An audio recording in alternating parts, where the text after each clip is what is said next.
todos la bienvenida a este panel sobre los riesgos de las armas autónomas y el rol de la comunidad científica, que tendré el gusto de facilitar con el doctor Félix Castro de la Universidad Autónoma del Estado de Hidalgo y la SMIA. Y hoy contamos con la participación, que les agradecemos mucho, a la doctora Vanina Martínez de la Universidad de Buenos Aires y a Pia Devoto, también de Argentina, que es mi colega de la Red Seguridad Humana en América Latina y el Caribe, CELAC. Y con la participación de la doctora Paola Ricaurte y el doctor Raúl Monroy del TEC de Monterrey. Entonces, de verdad les agradezco mucho que estén aquí el día de hoy los panelistas, así como quienes participan desde diversos lugares. Entonces, pues miren, solo tenemos una hora y el tema nos da para mucho. Además, yo creo que todos los que estamos aquí somos muy platicadores, pero nuestro objetivo en la mesa redonda es difundir un poco más en la comunidad de inteligencia artificial de América Latina. Por un lado, los debates que hay ahora respecto a la autonomía en sistemas de armas en Ginebra, en Naciones Unidas, y en los cuales se está decidiendo sobre la legalidad de dichas armas. Y cuando hablamos de las armas autónomas, nos referimos a aquellas que tendrán autonomía en dos funciones críticas, que son la de seleccionar y decidir si atacar o no objetivos. Y por otro lado, también buscamos a motivarlas y a motivarlos a que participen en estos debates, porque realmente se están decidiendo temas importantes que van a tener un impacto mundial y más allá del sector del armamento, sino también en posibles regulaciones internacionales y regionales sobre inteligencia artificial. También quisiera comentarles que la verdad, América Latina, hay un buen número de países que está activa en estos debates a través de sus cancillerías, pero sí pensamos que nos hace más diálogo y más contribuciones de la comunidad científica, y ahora, como iremos comentando a lo largo del panel, estamos en un momento bien fundamental de este proceso de aquí a diciembre. También quiero aclarar, porque luego nos hacen esa pregunta más adelante, entonces quiero decir desde el principio que obviamente no estamos ni contra la inteligencia artificial, ni inclusive contra su utilización en el armamento, sino, como comenté anteriormente, lo que nos preocupa específicamente es delegar a una máquina lo que se llama funciones críticas, que son esta identificación y selección y ataque o no de los objetivos. Entonces, para quien guste saber un poco más, voy a compartir unos links en el chat. También los invitamos a ir poniendo las preguntas y comentarios desde ahora también, para irlos atendiendo a lo largo del panel. Y también quisiera invitar a las y los panelistas, si gustan poner su correo o sus redes sociales también en el chat, por si algunas personas gustan contactarlos más adelante. Entonces, bueno, es todo por mi parte como breve introducción. Félix, si gustas también hacer un comentario introductorio.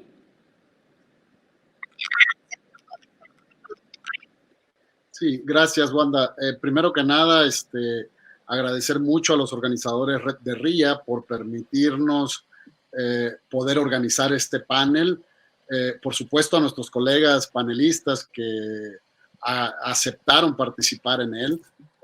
Es importante mencionar algunos puntos importantes a considerar en este tema, y creo que iniciaré diciendo que creo que no es para nadie un secreto los resultados que se han tenido los últimos años en inteligencia artificial en las diferentes áreas de la vida cotidiana. Es importante también aclarar que pues no es la varita mágica, ni no es la bola de cristal que soluciona todo, ni todo lo que se soluciona es lo mejor que implica. Hay muchas situaciones que involucran, por supuesto, regulaciones, por supuesto, principios éticos, para que todo lo que se haga en torno a inteligencia artificial pues sea para un bien de la humanidad, ¿sí? Cuando hablamos de humanidad, no solo nos referimos al ser humano, sino pensar en que el planeta como tal es un planeta finito. Tenemos que cuidarlo, tenemos que los resultados que generemos pues sean sostenibles, sustentables, sean verdes, como se utiliza este término en la actualidad. Entonces, por supuesto, los que nos dedicamos a hacer cosas de inteligencia artificial, quiero ponerlo sobre la mesa. Creo que al menos yo no he conocido a nadie hasta ahorita que de manera consciente desarrolle cosas que sean en perjuicio de, ¿sí? Sin embargo, por transitividad, tenemos que cuidar que esos desarrollos que se hacen ¿sí? Pues no caigan en las manos equivocadas. ¿Sí? Esto lo hemos visto en películas, en muchas cosas. No es tajado de la realidad. Tenemos que sentar las bases para que lo que se desarrolla sea para el bien común. ¿Sí? Y luego no tener como estos casos tan sonados que nos estemos arrepintiendo por haber desarrollado algo. ¿Sí? Entonces, los últimos años en el área, a nivel mundial, en el área de inteligencia artificial, creo que esta conciencia se está viendo de manera muy positiva en los investigadores. Entonces, pero no me quiero enrollar más en esto. Creo que yo preferiría que nuestros panelistas se enrollaran más en esto, en ello, ¿no? Y no nosotros. Entonces, Wanda, te cedo la palabra y continuamos. Muchas gracias, Félix. Pues miren, entonces vamos a pasar a una primera ronda de preguntas. Yo quisiera empezar con Pía. Pía, por favor, si nos puedes contar un poco más qué son las armas autónomas y por qué nos preocupan, cuáles son las causas de preocupación, habiendo tantas armas en el mundo, cuáles son las preocupaciones específicas que surgen de estas armas autónomas, y también si nos puedes comentar un poco sobre el proceso diplomático. Okay. Bueno, muchísimas gracias. Es un placer, la verdad, estar en el panel. Muchas gracias por las preguntas. ¿Y qué son las armas autónomas? No hay un acuerdo generalizado sobre cuál sería la definición de armas autónomas, pero vamos a tomar la que utiliza el Comité Internacional de la Cruz Roja, que dice: un sistema de armas autónomas es aquel que puede seleccionar y atacar sin intervención humana, ya lo que decía durante la introducción mi colega Wanda, ¿no? Luego de una actividad inicial o lanzamiento por una persona, el sistema solo se autoinicia o desencadena un ataque en respuesta a la información recibida a través de sensores. Esto quiere decir que una vez que esto sucede, no, el que lo inició ya no tiene control en el objetivo específico, no tiene control en el momento que va a ser utilizada, la fuerza en la que va a ser aplicada, y no va a saber el lugar en que esta fuerza va a ser aplicada. Esta característica, ¿no? Esta pérdida del control humano es la que nos plantea los problemas. Nos plantea problemas desde el punto de vista legal, nos plantea problemas desde el punto de vista humanitario, nos plantea problemas, como decía incluso Félix, ¿no? Desde el punto de vista ético. Entonces, si nosotros pensamos un segundo, ¿podría un arma por sí misma cumplir con los principios del derecho internacional humanitario? ¿No? Es como la guerra tiene reglas, ¿no? Y este tipo de reglas que acordaron los países son para limitar el sufrimiento humano, para proteger a los civiles, para proteger la dignidad humana. ¿Podría realmente un arma distinguir entre un civil y un militar, ¿no? Este principio de distinción? ¿Podría un arma evaluar por sí sola si su uso va a ser desproporcionado en relación al armamento que tiene el enemigo en el campo de batalla? Y, por ejemplo, en la responsabilidad, ¿podría un arma sola por sí misma tener la responsabilidad por un acto ilícito de guerra? Definitivamente no. La lógica nos muestra que esto no puede suceder. Ahora, el problema más profundo es filosófico, es un problema ético. ¿Estamos dispuestos como humanidad a delegar la decisión sobre la vida y la muerte en un software, en un algoritmo? Hace ya varios años, ¿no? Hablando del proceso diplomático, pero es que este tema se viene discutiendo en la comunidad internacional, ¿no? Y no es casualidad que el primero que llama la atención es el relator de derechos humanos, que alerta sobre la creciente utilización de la robótica en el campo de batalla. Entonces, desde ese momento, estamos hablando hace unos 12 años atrás, más o menos, 2009, 2010, hay un creciente interés en el tema, hay una creciente preocupación de algunos países que la expresan públicamente, y también los actores relevantes del sistema, la sociedad civil, la comunidad científica, también comienzan, los expertos y los académicos y estos ingenieros en robótica, comienzan a movilizarse y a poner en evidencia cuál es el riesgo de estas armas. a través de artículos, a través de reuniones. Entonces se funda el Comité Internacional para Controlar los Robots, se funda la campaña Stop Killer Robots, que es la que nos reúne hoy a todas las organizaciones y a los activistas que trabajamos en estos temas, que los invito a unirse a trabajar con nosotros. Y formalmente, pero de manera formal, se está discutiendo en Naciones Unidas desde el año 2014. En todos estos años, ¿no?, de discusiones formales se discutieron de varias cosas, de los desafíos de las armas, de las características, del elemento humano, de la relación humano-máquina, de las aplicaciones militares, por supuesto también, del cumplimiento o no con estas reglas de la guerra, del cumplimiento con los derechos humanos. Cada uno de los aspectos se estuvieron discutiendo. Es más, hubo unos principios guía que se adoptaron en el 2019 para seguir discutiendo este tema, amparados en estas reglas de la guerra y en la perspectiva ética.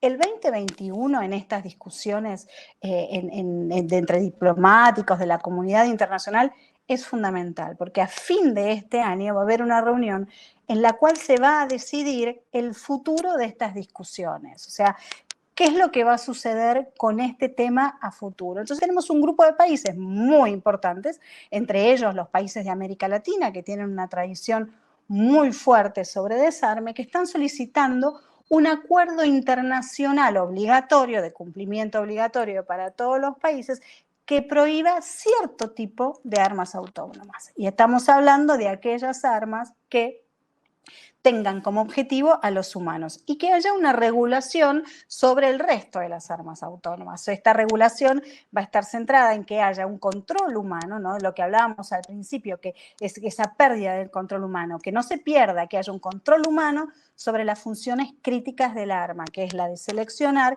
y la de atacar. Por supuesto, hay otros países que tienen ya desarrollos muy avanzados, que no quieren que las discusiones prosperen, que ya las están testeando, hay unos primeros indicios de estas armas, o lo que es peor para lo que es la comunidad, la comunidad internacional, que las discusiones sigan eternamente. El panorama de qué es lo que va a suceder en esta reunión a fines del 2021, que va a ser en diciembre, no está del todo claro. No se sabe, hay varios escenarios posibles de qué es lo que va a suceder, si esta gran masa de países va a poder lograr imponer su deseo frente a algunos países poderosos. Eso no está del todo claro qué es lo que va a suceder. Lo que sí está claro, que hay un reconocimiento por parte de aquellos países que lo quieren, es que el momento de actuar es ahora, que no hay que esperar mucho más. Eso también nosotros lo vemos desde la sociedad civil y eso es lo que estamos discutiendo hoy, ¿no? Que ese momento es ahora, que tenemos que actuar y que tenemos que comprometernos, y es un pedido especial a la comunidad científica, porque es muy importante que nos comprometamos para poder impedir que estas armas se desarrollen y se utilicen. Bueno, lo hice lo más rápido posible para poder dar lugar al debate, así que muchísimas gracias. No, gracias a ti, Pia, por resaltar estas principales preocupaciones y también vinculando, yo creo que, bueno, algunos de los panelistas, pero también de las personas que nos acompañan también estuvieron en algunos de las mesas redondas de esta mañana, y entonces yo quisiera vincular un poco también con la mesa sobre ética, y ahí hablábamos también de temas de responsabilidad, de rendición de cuentas. Yo mencionaba también la remediación en caso de violaciones de derechos humanos, de reparación, y pues imagínense en una temática de armas, pues son temas que son todavía mucho más importantes y prioritarios de atender. Y también quiero mencionar aquí, que discúlpenme que yo estoy, en lugar de pasar la palabra, y estoy yo también ahí haciendo mi comentario, pero no quiero dejar de vincular con algo bien fundamental, y es que ahora han estado viendo todo lo que ha sucedido en Afganistán, y dentro de todas las tremendas tragedias, yo quiero resaltar, que no sé si ustedes vieron, que en primer lugar Estados Unidos dejó 85,000 millones de dólares de armas en manos ahora del Talibán. Y dentro de eso también se encuentra una serie de datos biométricos de todas las personas que trabajaban con ellos, que ahora están en manos del Talibán. Entonces, vemos este tipo de cosas a nivel internacional, y de una perspectiva de seguridad, pues es o sea, conveniente preguntarse, y si además añadimos las armas autónomas, si ni siquiera Estados Unidos puede garantizar que estén en sus manos, pues imagínense si además del arsenal que ahora tiene el Talibán, además tuvieran estas armas, ¿no? Entonces, no quería dejar de vincular con eso que es lo que está sucediendo ahorita de manera muy clara. Entonces, ahora... Y también vinculando con un tema del RIA que a mí me ha encantado, que es todo este diálogo entre personas que venimos de diferentes sectores. Pasemos ahora, por favor, con el doctor Monroy, que ahora yo quisiera preguntarte, Raúl, con toda la experiencia que tú tienes.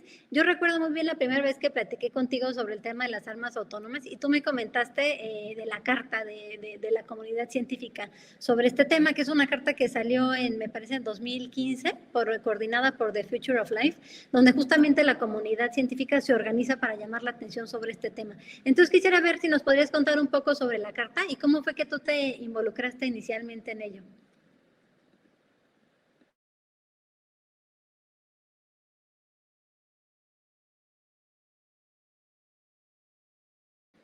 Raúl, no te escuchamos. Tu micrófono.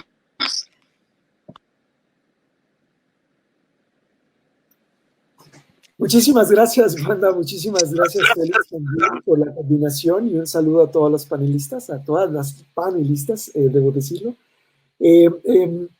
Sí, bien, yo quisiera construir un poco sobre lo que comenta Pía, ¿no? Creo que definitivamente no puedo imaginarme un mundo en el que se le delegue la capacidad de identificar, seleccionar y tomar acciones en contra de una persona. No me imagino un mundo en el que uno pueda decir cosas como murió a manos de o a pinzas de, o cómo lo podrías decir, ¿no? Cuando tuvieses un vehículo autónomo capaz de identificar objetivos y tomar acciones, ¿no? Es algo que no puedo simplemente imaginarme. Creo que muchos yo creo que la comunidad en general, no solamente la comunidad científica en inteligencia artificial, debiera preocuparse y tomar cartas en este asunto. Sí, efectivamente es en 2015 cuando de manera más formal, organizada al menos, en un congreso, el más importante en inteligencia artificial, ICHCAI, como se le conoce, un grupo de investigadores prominentes, entre ellos un colega mío, se hace un pronunciamiento importante, coorganizado precisamente a través de este Instituto para el Futuro de la Vida, en donde pues se manifiesta, ¿no? La comunidad en contra de este movimiento y que busca en todo caso el desarrollo, el vetar el desarrollo pues de armas autónomas. Y bueno, pues si lo vemos en perspectiva, aparentemente, si no mal recuerdo, es en julio pasado cuando después de 72 años se veta el desarrollo de armas nucleares. Pues claro que estamos incluso pues lentos en el tratar de conseguir este veto de desarrollo de armas autónomas. Parte de las cosas que aquí son importantes resaltar, pues es el hecho de que si se empiezan a desarrollar estas armas, bien podría llegar un momento en que estas pudieran ser comerciales, ¿no? Y pudiera uno adquirirlas de la misma manera en cómo puede adquirirse equipo pesado o Kalashnikovs, ¿verdad? AK-47 en algunos lugares, ¿no? Y bueno, en ese sentido, lo que la carta busca es colectar firmas. Es interesante que hay una participación realmente pobre de la comunidad científica porque solamente va de 4,000 firmas contra las 22 que se han colectado. Yo creo que no se le dio después mayor difusión, a pesar de que existe pues este instituto y algunas asociaciones que se han venido formando después de los años. Una de ellas es LAWS, Lethal Autonomous Weapon Systems, que también está ahí vinculada con el instituto al que hace referencia Wanda. Y bueno, creo que debería darse un poquito más de promoción para tener un poco más de fuerza. Sin embargo, bueno, lo cierto es que ese grupo de científicos que lideró este la formulación de esta carta. Sigue participando, por lo menos de manera, hasta donde yo tengo entendido, de manera ininterrumpida desde 2015 en las Naciones Unidas, poniendo cada vez más fuerza en el veto de las armas por múltiples razones, ¿no? Hablando un poco de lo que mencionaba Pía, bueno, ahora mismo existen robots capaces de correr a 32 kilómetros por hora, que se usan precisamente en cuestiones de estrategia militar. Que un robot corra a 32 kilómetros por hora cuadrúpedo es algo increíble, considerando, por ejemplo, que el ser humano más rápido corre a 36 kilómetros o poquito más de kilómetros por hora, ¿no? Es interesante, cosas que quiero comentar ahora mismo es, por ejemplo, en el 2018, este instituto coreano, KAIST, tuvo ahí un convenio con una empresa coreana de desarrollo de armas, precisamente, en donde se presumía que iban a desarrollar armas autónomas. Y algo interesante es que hubo un movimiento rápido de este mismo grupo y se vetó incluso cualquier relación con KAIST, este es el instituto, ¿cómo se llama, verdad? Y fue interesante ver la respuesta de KAIST, porque a todas las personas que firmamos esa carta nos mandaron una carta respuesta firmada de mano del director de KAIST, en donde nos aseguraban que esto no iba a ocurrir. Entonces, me parece que hay cosas muy interesantes, ¿verdad?, que se han logrado, pero que hay más, pues, por avanzar, y es en ese sentido. Espero haber respondido a tu pregunta, Wanda. Sí, Raúl, muchísimas gracias. Pues la verdad es que esa carta nos ha, pues es una referencia para nosotros, si bien tienes razón que podría tener todavía más fuerza, pero algunas veces cuando estamos en las reuniones internacionales, hay países que dicen, no, es que la comunidad científica como que todavía no se ha pronunciado. Decimos, ¿cómo que no? Hay por lo menos esta carta que ya tiene tantos miles de firmas, y además también hay científicos y científicas que están participando desde diferentes partes del mundo y con diferentes puntos de vista. Yo creo que ahí lo que pasa es que nada más quieren ver a los científicos que les dan a ellos por su lado. Pero esta carta realmente ha sido importante para nosotras, y me parece también importante resaltar lo que comentas de que en un momento dado podrían llegar a venderse como se venden otras armas, porque esa es la cosa. Ahora la discusión está sobre todo enfocada en contextos de conflicto internacional, pero obviamente sucedería lo que ha sucedido con otras armas, que poco a poco se empiezan a normalizar, a exportar, y una vez que se exportan, pues como sucede en México, no necesariamente se quedan en manos de los militares o de la policía como debería de ser. Entonces es un riesgo más desde otro ángulo. Y bueno, ahora quisiera pasar con la doctora Vanina Martínez, que también te agradezco mucho a ti, Vanina, que te lo he comentado también aparte, pero yo realmente te admiro mucho desde aquella vez que te conocí, y me encanta tu trabajo y cómo puedes acercarnos a temas bien complejos, de forma que sean entendibles para quienes no somos especialistas. Entonces, quisiera ver si nos podrías comentar un poco más sobre tu experiencia de lo que está haciendo la comunidad científica en este tema de armas autónomas, y si nos podrías comentar también sobre un poco algunos de los principales elementos que comentaste ahora que estuviste en un evento paralelo, ¿verdad? Se llama un evento paralelo con el Instituto de Desarme de Naciones Unidas.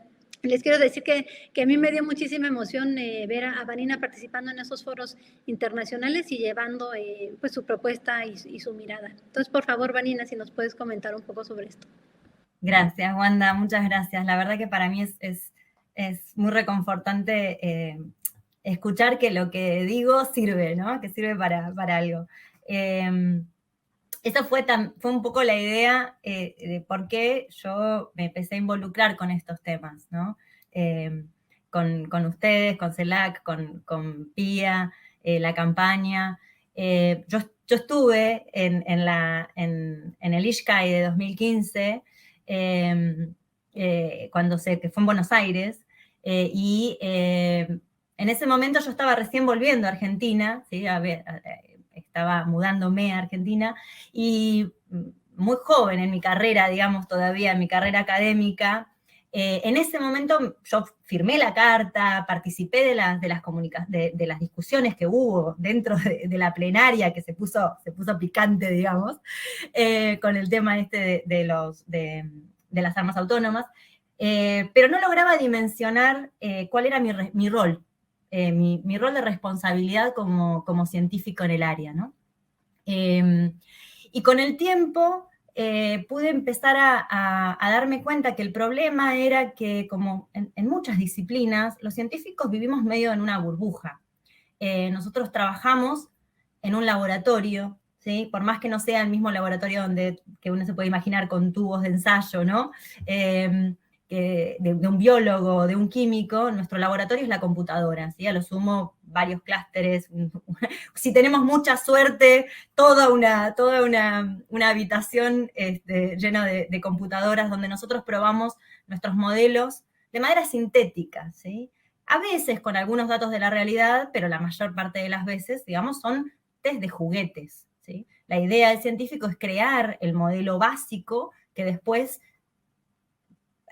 por medio de un proceso de transferencia, se va a efectivamente implementar en un sistema de software que va a realizar la tarea que se supone que tiene que realizar con inteligencia artificial. Y lo que yo empecé a notar, que lo vengo repitiendo hace bastante, por ahí si ya me escucharon en otra charla, vengo diciendo lo mismo, es como que los modelos de inteligencia artificial empezaron a salir del laboratorio a la calle, ¿no? Y no solamente a la calle, a las armas, ¿sí? A los dispositivos militares. Entonces, me parece que tenemos que muchos de los científicos en este área se dieron cuenta de eso y empezaron con las armas que ellos tuvieran, las herramientas que puedan tener en ese momento, como puede ser la carta, ¿sí? O agruparse para empezar a promover ideas en relación a la prohibición, a la regulación. Tratar de frenar ese frenesí de saltar del laboratorio a la vida real, ¿no? Y parte creo que tiene nuestro rol como científicos es educar a la población, al resto de la población. Y principalmente a aquellos que van a tomar las decisiones sobre estas cuestiones éticas y regulatorias, ¿no? Los modelos de inteligencia artificial son muy complejos desde un punto de vista matemático, ¿sí? Y no debería ser el caso que quienes toman las decisiones puedan comprender de la misma manera que Raúl y yo, Félix, comprendemos esos modelos, que tenemos años y años de estudiarlos. Esa no es la idea. Lo que necesitamos es gente que pueda traducir, de alguna manera, los riesgos, las oportunidades que estos modelos ofrecen a un lenguaje que les sirva a la comunidad política, a la comunidad, a la sociedad, a la asociación civil, para construir herramientas para el debate, para la discusión y para efectivamente poder desarrollar los marcos legales, las guías éticas que guíen la construcción de los sistemas. Y me parece que eso es muy importante, y a mí particularmente me sirvió también para darme cuenta por dónde debería seguir el avance científico si es que efectivamente nos vamos a comprometer como partes de esta sociedad a construir sistemas de inteligencia artificial responsables. Todos los debates en relación al control humano significativo sobre las armas autónomas nos dejan un montón de puertas abiertas a los científicos en inteligencia artificial de poder avanzar y tratar de construir las herramientas que se necesitan para hacer efectivas las regulaciones si eventualmente las podemos implementar, ¿no?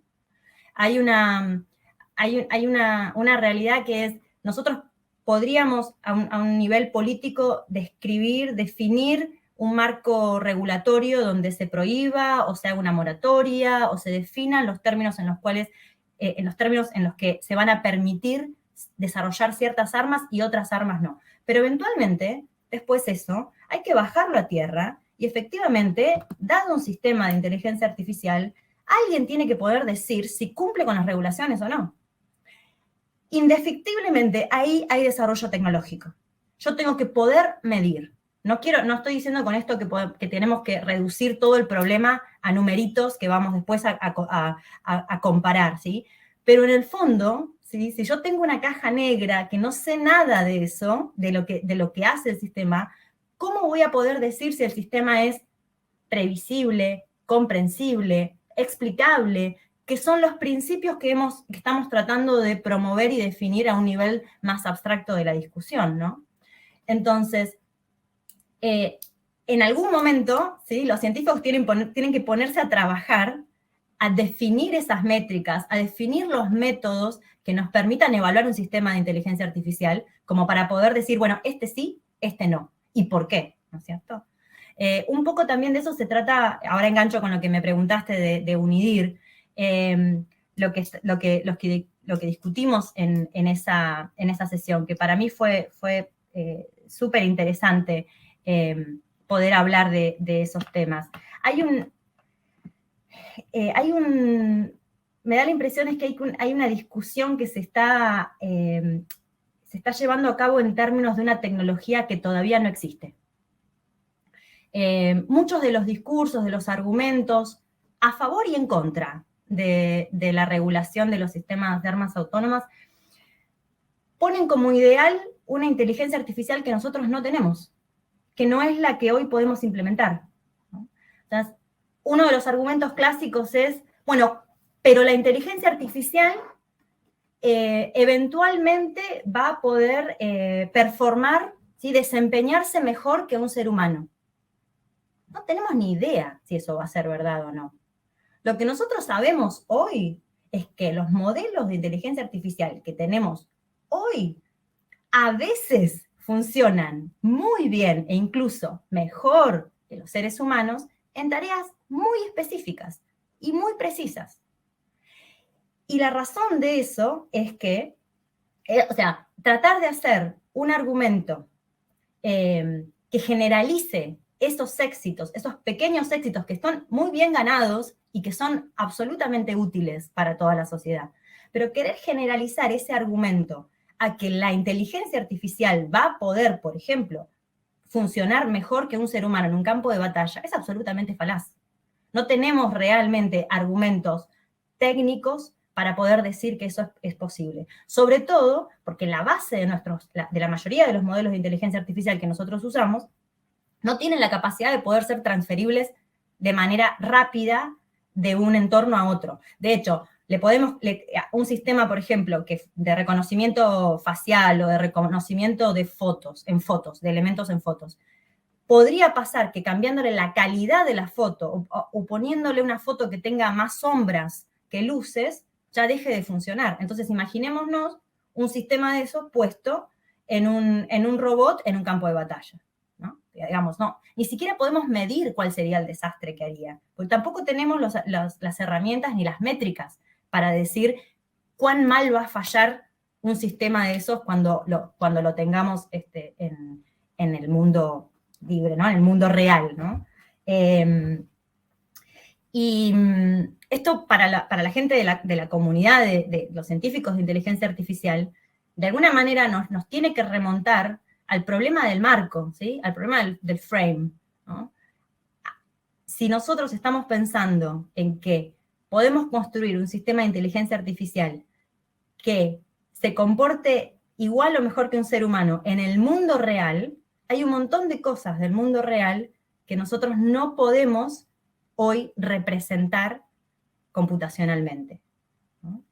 Es como que siempre lo que vamos a tener, lo que logramos construir, ha visto solo un pequeño pedazo de lo que es la realidad del mundo, ¿no? Porque no tenemos las técnicas para que puedan inferir otras cosas, ¿no? Como hacemos los seres humanos, inferir comportamiento en función del sentido común, por ejemplo, o de las experiencias culturales que hemos tenido, o históricamente que hemos tenido, ¿no? No hay manera de codificarlo hoy en los modelos que tenemos. No responden a eso. Responden a datos construidos específicamente para cumplir ciertas funciones como reconocer un objeto que está más o menos con estas características.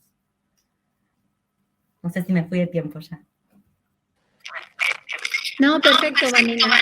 Súper bien. Ahorita que te escuchaba, discúlpenme que se oye como, creo, Félix, que si puedes apagar un momentito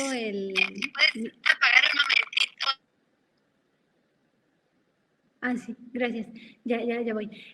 Sí, ahorita que te escuchaba, Vanina, yo pensaba, ay, me dan ganas de grabarte y ponerte cuando estamos allá en Naciones Unidas y habla Estados Unidos y te dice todos los beneficios de las armas autónomas y cómo van a beneficiar, de hecho, a las víctimas de guerra y a uno le da el horror. Pero no es lo mismo realmente que lo digamos nosotros, pues, a que estén las científicas y los científicos diciendo, eso no es donde vamos ahorita, y aquí está, porque, por qué razones, no es posible, ¿no? Entonces, bueno, eso es fundamental. Y ahí donde decías que es importante ponerse a definir qué sí se puede y qué no, y concretamente cómo se va a valorar.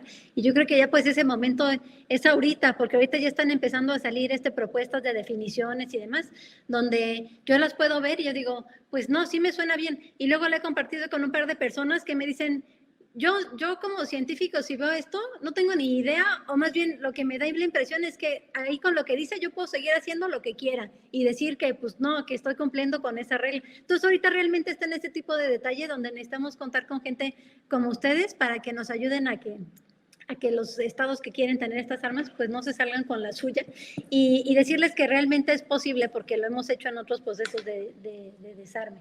Y discúlpame, Félix, porque ya tomé yo mucho la palabra. Y no sé si tú ibas a comentar. ¿No? Sí. Bueno, Gracias, entonces, ahora por favor, vamos a... Adelante, Félix. Sí, adelante, gracias, Félix. Wanda, no te preocupes, no pasa nada. Indudablemente, a la fecha, el hacer una predicción de qué cosas van a pasar en inteligencia artificial en el futuro corto, pues quizá podemos hacer algo, pero en el futuro de mediano a más largo, muchas de las predicciones que ha habido, pues le hemos fallado, ¿sí? Sin embargo, sí es bien importante, porque lo acaba de tocar también Wanda, no es un tema menor, es un tema muy complejo que involucra muchos factores, ¿sí?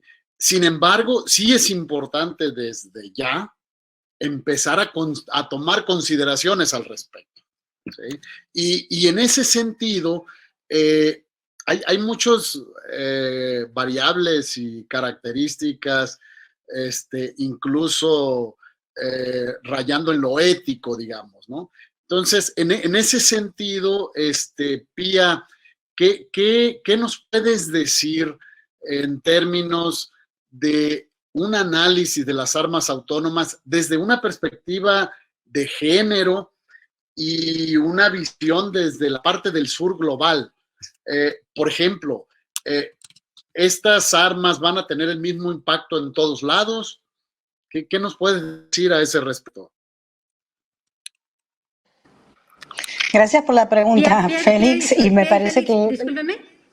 No, yo quiero hacer un comentario. Nada más iba a decir porque ese tema también lo va a atender Paula. Listo, no iba a hablar sobre el tema de género porque casualmente en este panel hay quienes lo han trabajado específicamente.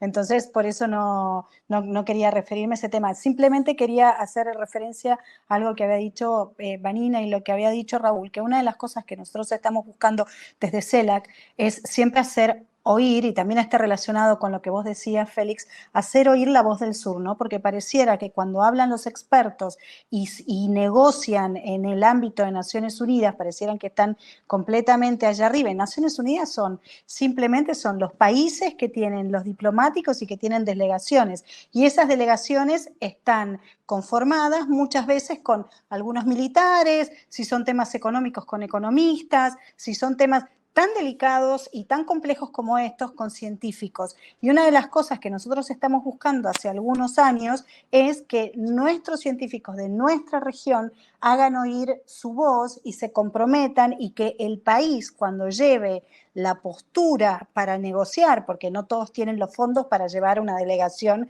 de 20 personas a negociar en Nueva York o a negociar en Suiza, en Ginebra. Entonces, cuando vayan a negociar, lo hagan con información y lo hagan informados, y cuando hablen desde una postura técnica, lo hagan con el respaldo de los científicos y de los técnicos que hay en el país. En este momento, por ejemplo, hay todo un debate alrededor de unas preguntas que hizo el que está dirigiendo la negociación hoy, que esas preguntas y las respuestas a esas preguntas están siendo analizadas y van a ser respondidas por un grupo que trabaja con CELAC, que entre ellos está Vanina. Esa respuesta informada va a ser alcanzada a todos los países de América Latina para que la consideren en el momento que se dirijan al plenario. Entonces, desde ese lugar me parece que es importante el compromiso de la comunidad científica para que no sea una persona sola con un montón de computadoras, sino que ese trabajo con ese montón de computadoras tenga un impacto en algo real y sobre todo en algo tan delicado como estamos hablando del futuro de las armas autónomas.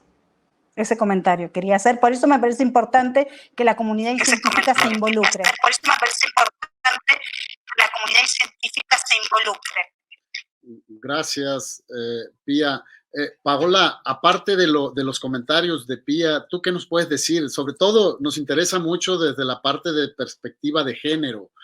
¿Tú qué nos puedes decir a ese respecto?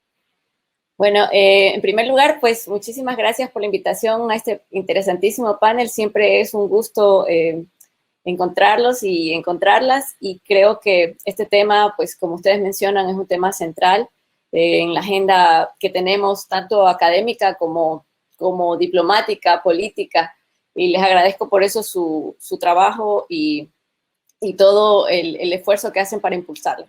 Entonces, sobre esta cuestión del género y el sur global, porque yo creo que de alguna manera también están relacionadas, yo quisiera empezar diciendo o mencionando una reflexión que hace un filósofo africano que se llama Akile Mbembe, que él decía que la expresión última de la soberanía reside en quién tiene el poder y la capacidad de dictar quién puede vivir y quién debe morir.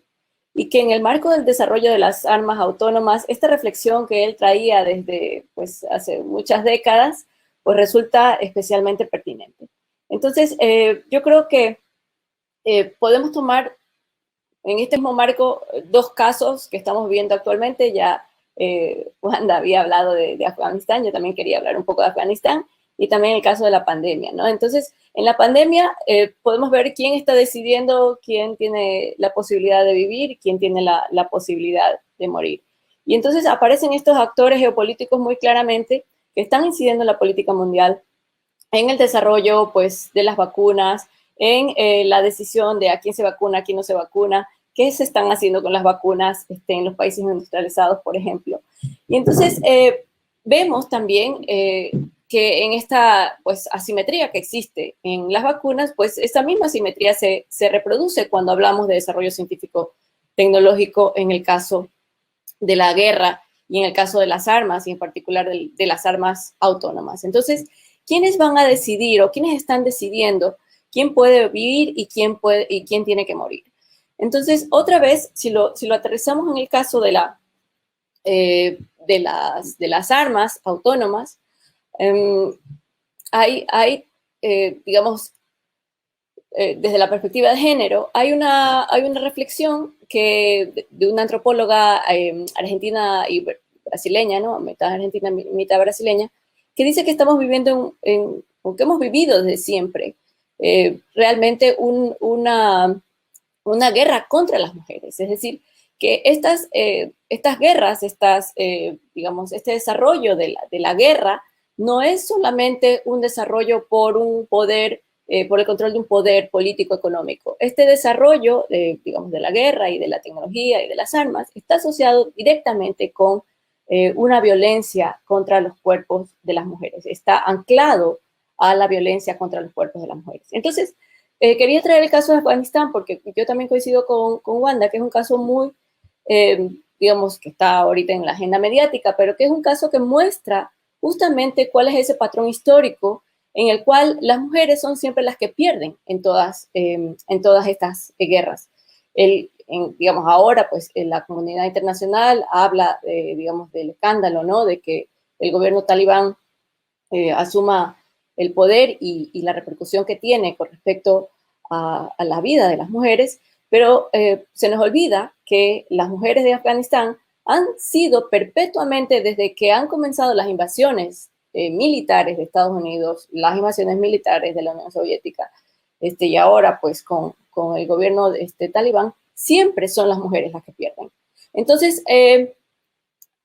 digamos, podríamos tratar como de recuperar también esa perspectiva histórica de cómo venimos arrastrando estas, estas violencias específicas contra ciertos territorios y contra ciertos cuerpos, que son los cuerpos de las mujeres. Entonces, cuando hablamos de armas autónomas, nos deberíamos preguntar, por ejemplo, de qué manera podemos intervenir, si acaso, en revertir este patrón, porque es un patrón histórico. Entonces, cuando estamos hablando de estas armas autónomas, estamos hablando de que están aliándose dos procesos que han sido históricamente procesos patriarcales, el proceso de la guerra y el proceso del desarrollo científico-tecnológico, y que ahora se están juntando para hacerse pues, todavía más poderosos, ¿no?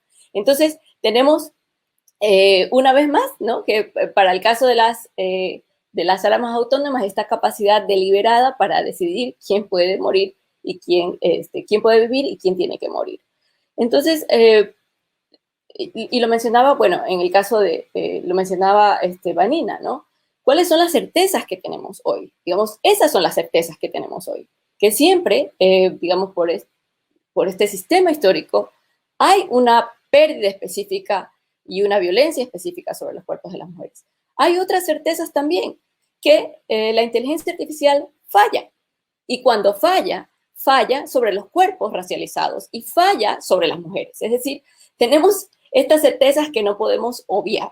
Entonces, podemos, digamos, tener varias certezas sobre el futuro, y es que las armas autónomas pueden perpetuar esos sesgos de género que han sido negativos históricamente, que también pueden perpetuar esta violencia que se cometen, digamos, esta violencia que se comete contra las mujeres. Que hay muchos ejemplos ya sobre cómo estos sesgos nos han marcado, digamos, específicamente, digamos, de una manera diferenciada para los grupos que son históricamente excluidos. Entonces, las armas autónomas tampoco son neutrales en términos de género. Y por eso es relevante también entender el papel que tienen, pues, los estados, otra vez que con un modelo no solamente, digamos, patriarcal, sino un modelo patriarcal asociado al desarrollo de la guerra y el desarrollo tecnocientífico para el control y la dominación de ciertas poblaciones, está, pues, obviamente anclado a una relación económica con empresas tecnológicas, que son tanto de inteligencia artificial como de vigilancia masiva y dirigida. Tenemos, pues, otros casos, pero bueno, de los más sonados, ¿no? Google, Amazon, Palantir, y sabemos cuáles son los estados también, históricamente, los estados que han desarrollado sus industrias de guerra. Y también tenemos los centros de producción científico-tecnológica que apoyan o están, digamos, sosteniendo esta industria en particular. Y bueno, y podemos hablar de muchas universidades, por ejemplo, pero entre los casos también más sonados últimamente, pues los del MIT, ¿no? Entonces, ¿cómo creo yo que para nosotros como personas que estamos en la academia, pero también como personas de la sociedad civil, tenemos que tratar de denunciar y tratar, pues como lo hacen ustedes, ¿no? De apelar a estos, digamos, a estos mecanismos donde se encuentran estas articulaciones tan entretejidas entre el poder económico, el poder político, el desarrollo tecnocientífico y la industria de la guerra, y en particular ahora la industria de la guerra desarrollada, anclada al desarrollo de la inteligencia artificial, en este caso específico en las armas autónomas. Entonces, yo creo que el papel de nosotros, de la comunidad científica y en particular, pues, de América Latina, es seguir trabajando para que hagamos visibles estas articulaciones que, como hemos visto históricamente, tienen un costo específico para ciertas poblaciones y para ciertos cuerpos que han estado históricamente, pues, sufriendo la violencia patriarcal en todas sus dimensiones. Oye, Paola, qué maravilla de análisis y qué tremenda situación. Y yo creo que todos esos temas que resaltas son los que también motivan mucho más desde la sociedad civil a decir, otra vez va a afectar más a las mujeres, otra vez va a afectar al sur global. Y yo creo que ya estamos hartos, ¿no? Ya estamos hartas y estamos hartos de este sistema, y lo vinculo también con lo que decía el doctor Lemaitre en la mañana, que todos estos son cuestiones de poder. Y de hecho en algún documento hablaba yo con una compañera que se llama Mariana Díaz, que decíamos que era como la reproducción de sistemas de opresión en la tecnología militar, porque realmente es lo que son. Y bueno, tenemos breves minutos, entonces quisiera pedirle a cada quien ahí una breve conclusión o un mensaje que quieran compartir antes de irnos. Pero antes de ello, déjenme hacer un comentario más respecto a lo que decía Paola. Comentarles que nosotros vemos también esa dinámica, yo creo, Pía y Vanina, que yo creo que todo lo que comentabas tú, Paola, a ver, tal vez no tan analizado como tú, pero es algo que está de alguna manera atravesando este discurso, y nosotros vemos en las reuniones en Ginebra o en línea, que hay muchos países del sur que se están levantando contra esto, porque realmente que yo creo que ya es decir, ahora uno más, ahora además con inteligencia artificial. Entonces uno ve, por ejemplo, la delegada de Estado de Palestina, que claramente dice a quién le iban a caer esas armas, a quién le iban a caer primero, y ves a países europeos que dicen, no hay problema, porque es que primero las vamos a probar. Dice, ¿las vamos a probar dónde? Históricamente, ¿dónde probaron las armas nucleares? No las prueban en París, ¿verdad? Ni en Washington, las prueban en donde, en el Pacífico, en Argelia. Ya íbamos a estar nosotros con un montón de flujo ilegal. Entonces, toda esta parte se me hace de geopolítica y de género también juega mucho con ello. Entonces, les agradezco mucho. Yo no voy a hablar más, les paso la palabra, pero agradezco también al RIA por aceptar este panel y por impulsar esto también, este enfoque multidisciplinario que me parece fantástico. Muchas gracias. Entonces, ¿a quién le pasamos la palabra? ¿Vanina? Sí, Vanina. Ay, perdón, Raúl, no vi que estabas levantando la mano. Bueno, adelante, bastante adelante. corto. Me quedé pensando con un montón de cosas de lo que dijo Paola y lo que dijo Raúl. Muchos científicos se han volcado en los últimos años a pensar las cuestiones de ética de inteligencia artificial, y me parece que eso es sumamente necesario, ¿sí? Pero me parece que en esa discusión se perdió la cuestión de las armas en algún punto, ¿no?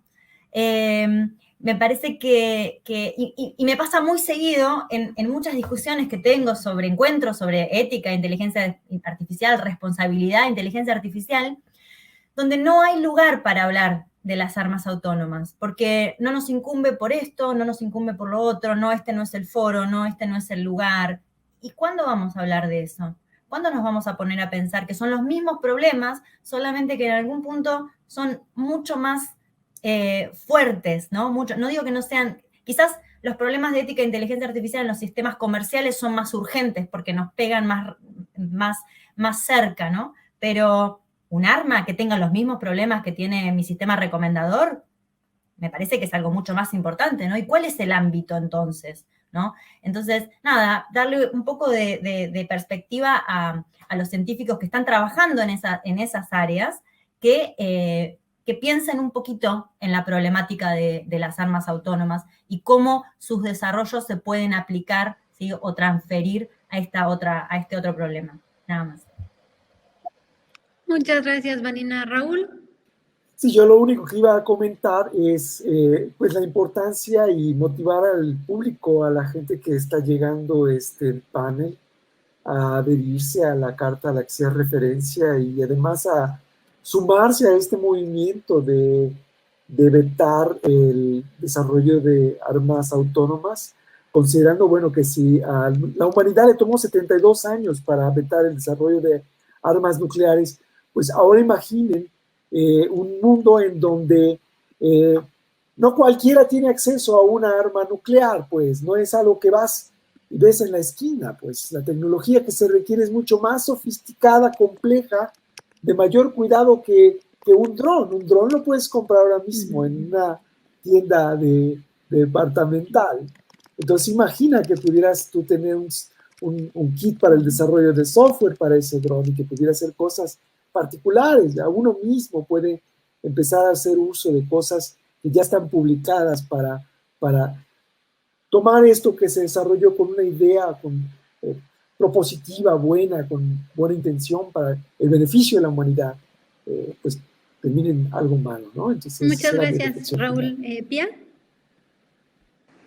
Sí, muchas gracias. Súper, súper interesante todo. Yo lo que voy a hacer es, voy a responder a una de las preguntas que apareció allí, ¿no? Que hablan de algunos sistemas de armas que son defensivas, cómo hacer con esos. Hay algunas armas que utilizan inteligencia artificial que sí son muy beneficiosas. Por ejemplo, aquellas armas que solo desactivan explosivos, pero a las que hace referencia el que hizo la pregunta, el Aegis, que es Super Aegis 2, ahora está mucho más desarrollado porque lo desarrolló Corea del Sur para ponerlo en su frontera con Corea del Norte, y tanto el ARPI, que es israelí, y el Phalanx, que es americano, todas estas armas defensivas, una para identificar y atacar radares, otras para identificar y atacar misiles, y el Super Aegis tiene como un sensor de temperatura por si alguien se acerca en la zona desmilitarizada, y es como una torrecita que se le puede poner desde una ametralladora hasta un misil. Todas estas armas que son defensivas están a un paso de poder ser ofensivas. Entonces, eso es lo que tenemos que tener en cuenta. Y cuando hablamos...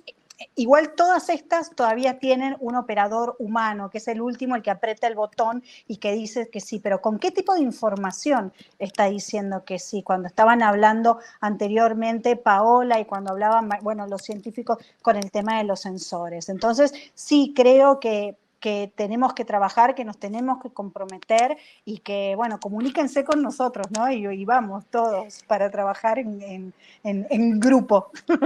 Gracias, Gracias. Pía. Sí, yo la verdad es que no quería molestar a Paola, Félix y Raúl antes de este panel, pero la semana que entra los contacto. Ay, Paola y Félix, por favor, gracias. Bueno, muchísimas gracias. Yo, como siempre, aprendo muchísimo con ustedes y creo que por eso, justamente, como lo comentaba Vanina, ¿no? Para mí por eso comencé con la cita de Bembe, porque el problema es quién decide. O sea, estamos hablando del derecho a la vida, ¿no? Del básico derecho humano, el más básico, el más esencial. Y entonces estamos en este momento histórico donde, como también decía Raúl, bueno, ahora pues nadie se va a hacer responsable, ¿no? Ahora estamos delegando esa capacidad que ya es una capacidad de las más, digamos, disruptoras en el sentido de todo lo que implica poder terminar con una vida, ¿no? Entonces yo creo que para mí es como una pregunta fundamental que tendríamos que estarnos haciendo.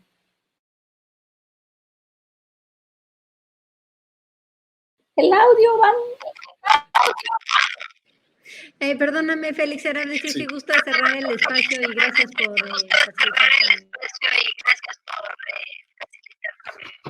Gracias, Wanda. Gracias a todos nuestros panelistas. Como siempre, en este tipo de paneles y especialmente en este tan corto, se quedan muchas cosas en el tintero. Quiero dejar sobre la mesa algo bien importante, que creo que es de extremadamente importante que la gente que hacemos inteligencia artificial nos acerquemos a este tipo de iniciativas. Es importante estos tratados sobre las armas autónomas, creo que no solo es importante, es fundamental, ¿sí?